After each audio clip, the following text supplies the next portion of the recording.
Charlie. Good morning, Joan, and good morning, everyone. In China, the military appears to be consolidating its hold on the city of Beijing. Soldiers have fired again on crowds of citizens early Monday morning. There is no report on the latest casualties, but it is clear that many of those students who have been fighting so long remain defiant and undefeated. Here, a picture that needs very little description. One lone man confronting armed soldiers, an entire tank. He climbs up onto the tank to talk to the soldier, and then some of his friends try to pull him off to safety. The situation, as you see, remains very tense. Gary Shepard is reporting to us by phone from Beijing. If that man's attitude that we just saw, Gary, is an indication, it seems fairly clear that confrontation is going to continue there in Beijing. There is a great deal of defiance still going on here tonight, Forrest. Additional military units have moved into Tiananmen Square to reinforce the several thousand troops who are already there. These pictures were transmitted from here just about 30 minutes ago. Units are now visible, military units that is, at major intersections throughout the city of Beijing. At Beijing University, the West Gate has been draped in black as students there mourn the massacre that occurred here over the weekend.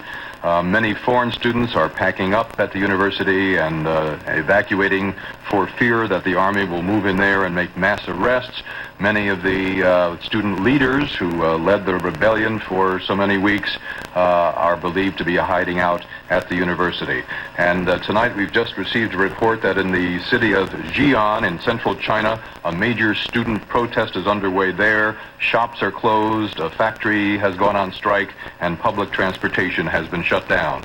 Forrest? So the situation is changing there very rapidly. That's Gary Shepard reporting from Beijing. Now, what about response here at home? From Capitol Hill, pressure is building for President Bush to take some kind of strong action against the Chinese government. The president did issue a written statement deploring the crackdown and calling on officials to use restraint. Now, Secretary of State Baker is reviewing the list of options. He is expected to meet with Mr. Bush later today on the situation.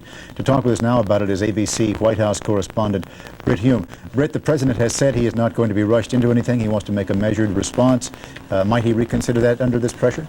Well, the trouble with pressure of this kind, Forrest, is that even if the president does come in on his own schedule to take some of the actions that will be urged on him by members of Congress and others, the danger for him is that he appears in that circumstance to be following rather than leading, and of course that's the kind of a perception that presidents hate.